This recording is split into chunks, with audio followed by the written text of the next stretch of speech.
Are you still booking appointments manually? Let me show you how to automate that in under 5 minutes. Alright, let me show you how it works first.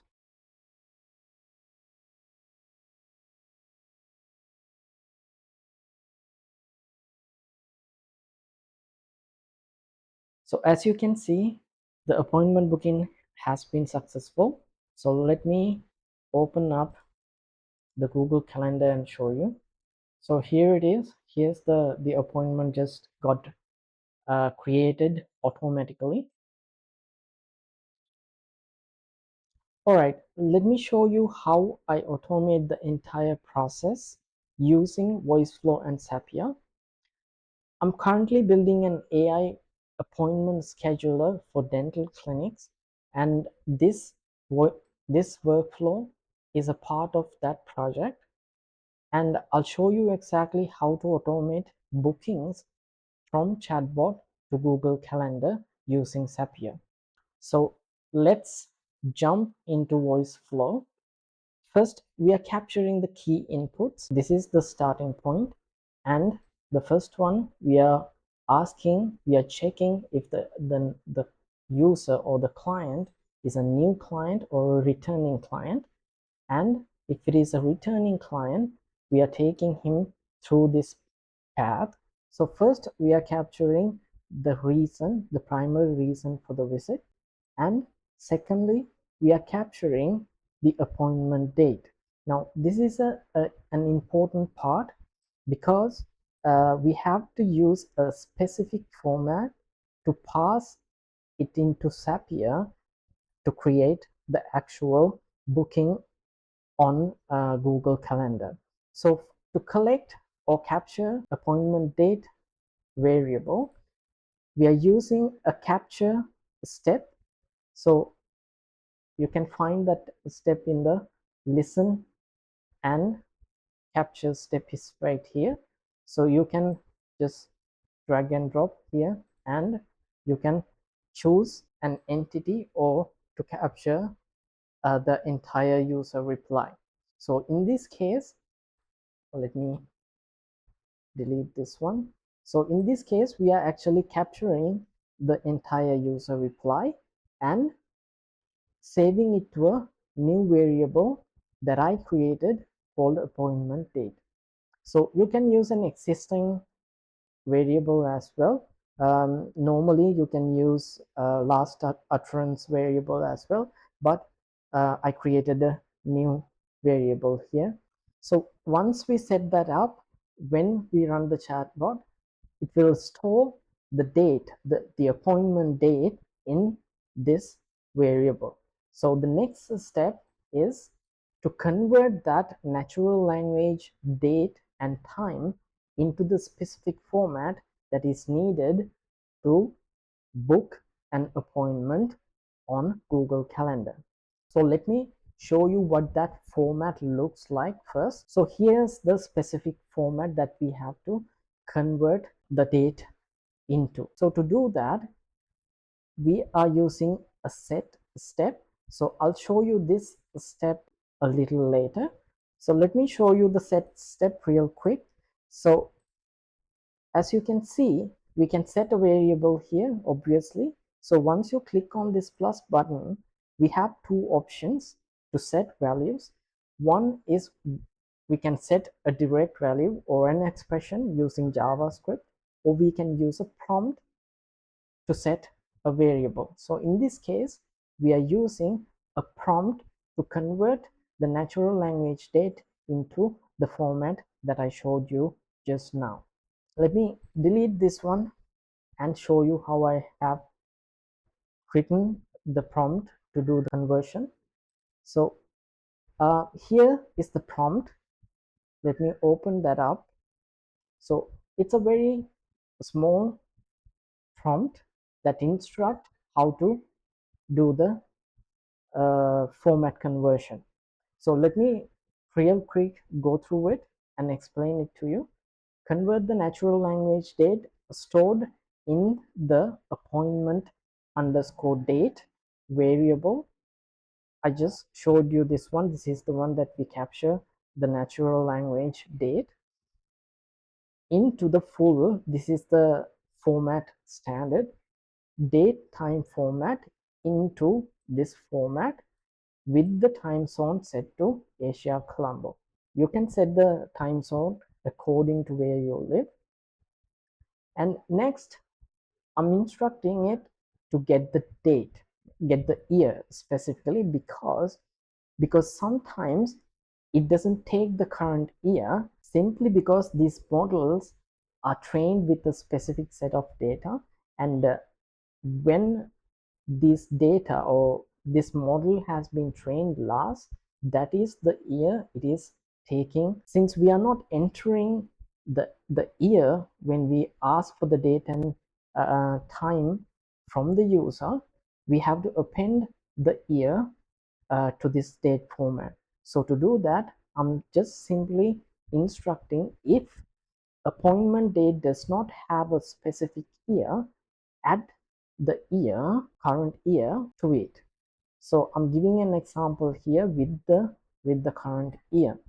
On output only the formatted date and time. So this part, now you might be wondering what is this current year. So this is where we set the current year using a JavaScript expression. That is what this step is for. So here again, I'm using a set step. Let me open this one. So I'm not using a prompt in this time. I've created a new variable called current year. I'm not using a value but an expression. So in this expression, this is a JavaScript to get the current year and save it into this variable. So when the chatbot runs this step, it will take the current year and store it in the current year variable. So when we go here into the prompt, now this current value has a value 2025, and then it will append the year like this. So let me show you how it works. I can just run here, enter the appointment date, let's say May 19th at 10 a.m. So let's enter the current year as 2025 and run. So as you can see, the output is in this exact format. I have included this prompt in the video description, so feel free to grab it for your own workflows. So the next part is when we pass the parameters to Zapier, Google Calendar needs two dates: start date and time, end date and time. So now we have set the start date and time. Now we have to set the end date and time. So that's what this step is for. Again, using set step, but here let me show you the prompt. Again, we are using a prompt here. First, let's go to the prompt. In this prompt, what we are basically saying is take the value that we just stored in calendar underscore start and calculate a new date and time that is 1 hour later. So this appointment will be scheduled for 1 hour at first. So that's why we are adding 1 hour to the start time and setting that value. So here as well, the prompt is very simple. And let me go back, and when it's done, it's going to set that variable, that means the calendar end date and time, into this variable that I created, calendar underscore end. So that's how we have to convert the date and time into the correct format to pass it into Zapier. So after that, we are collecting the customer name and customer email. Very simple. So the next step would be where we integrate with Zapier by using an API call. So to do that, we can go into dev, and you can see there's an API step here. You can drag and drop. Let me show you quickly how to set it up. So here, first we have to change the method to a post, and here that is where we input the Zapier webhook URL. So I'll show you next when we go through the Zapier configuration how to get this URL, but this is the first thing we have to set. So next we'll be passing all the variables, all the details of the data that we collected earlier, including the start date and the end date of the appointment in here, and we'll be passing those values to Zapier. So let's see how we can do that. Let me delete this API call block, and I'll set it from the beginning and step by step so you can see everything. So like I showed you earlier, we need the webhook URL, and we have to pass the variables or the data that we captured in the previous steps. So before we do this, we have to now move on to Zapier and set that workflow first. Then we can get the URL to paste here. So let's go to Zapier. So this is the dashboard. I've logged into my Zapier account, and what you have to do is you just have to simply explain what you need to do, what you want to automate here in simple text, and Zapier will try to come up with a workflow that aligns with what you describe here. So let's say something like, you can just say I want to do this when I add that, but here I'm just gonna say webhook to create. So let's wait until it creates the workflow for us. So here Zapier has created a new SAP, a workflow that matches exactly what we wanted. We need a webhook, and then we need to create a detailed Google Calendar event. So let's click on try it. So here it is, the entire workflow with 2 steps. So the first one is the webhook, and the second one is the Google Calendar, like we saw earlier. So how it works is we have to first configure and test the webhook, then we move on to configuring and testing the Google Calendar. So let's first go to the webhook, and its properties or the configuration panel opens up. So as you can see here, it's already completed the setup part and the configuration as well. So here on the test tab, this is the webhook URL that I talked about earlier. There is nothing to do here. What we have to do is copy it and go back to Voiceflow and paste the URL here.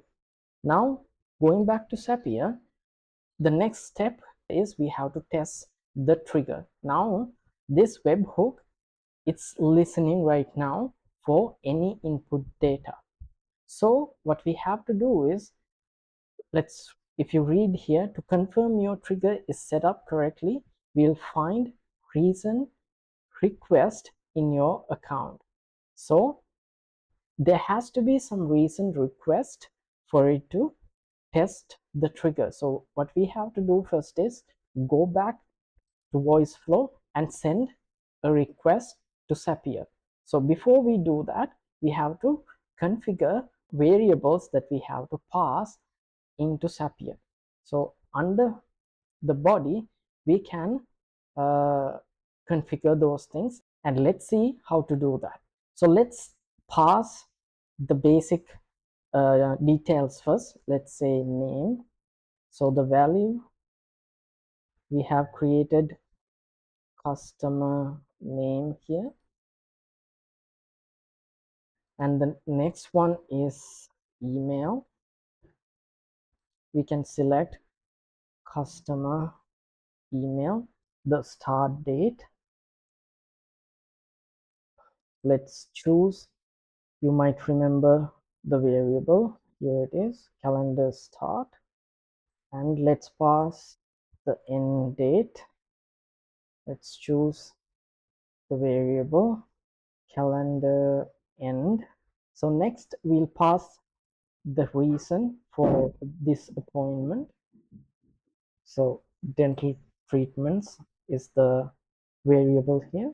So now we have configured all the details that we have to pass. Once we have done that, what we can do is we can send this request to Zapier. So let's click on this send button.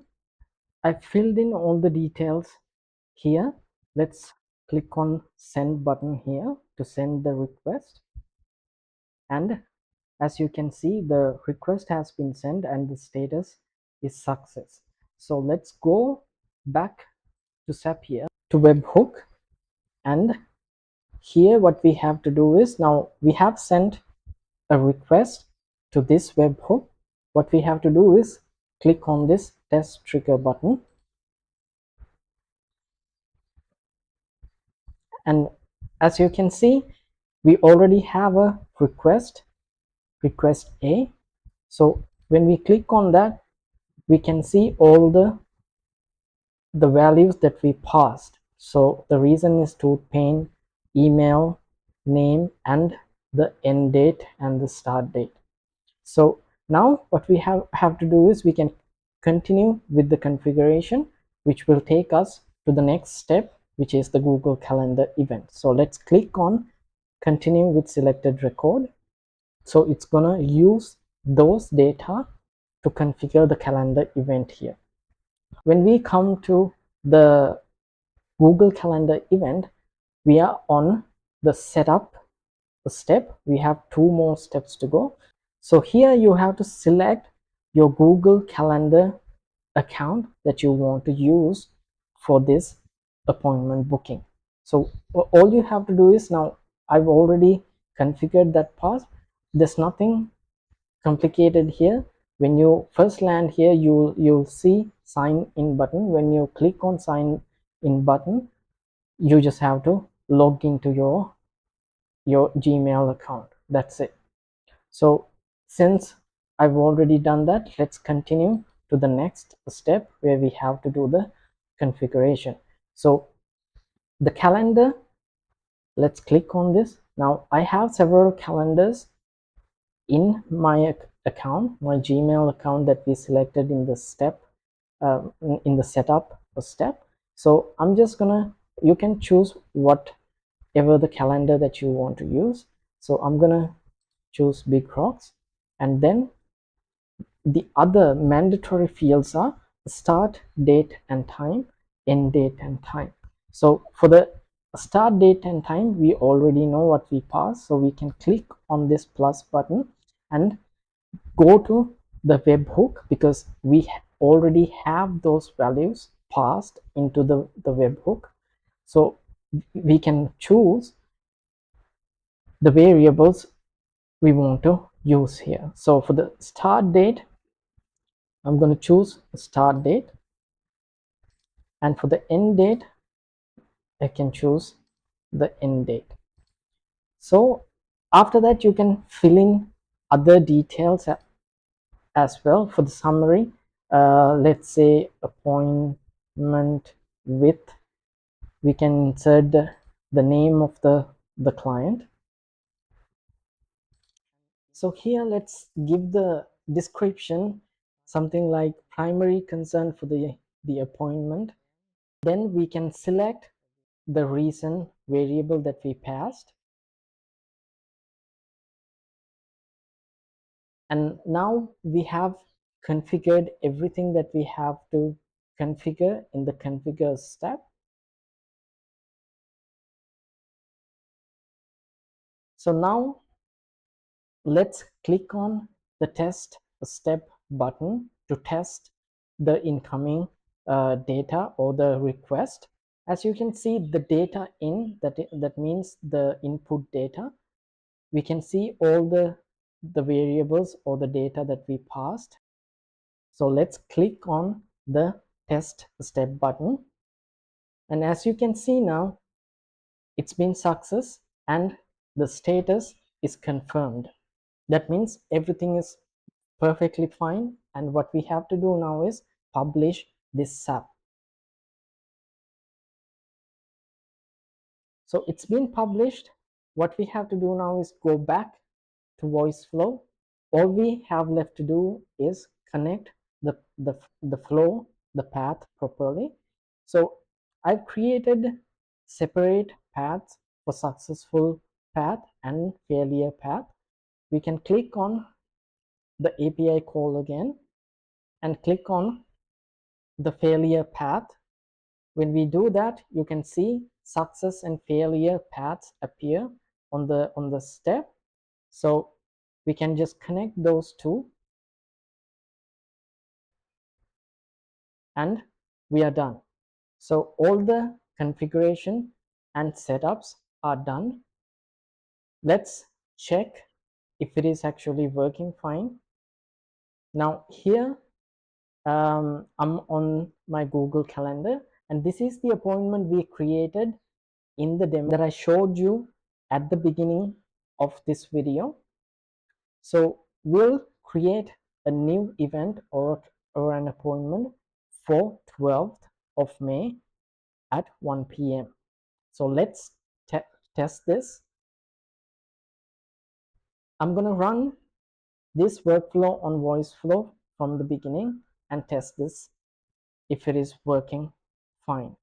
So I'm going to input all the required details first.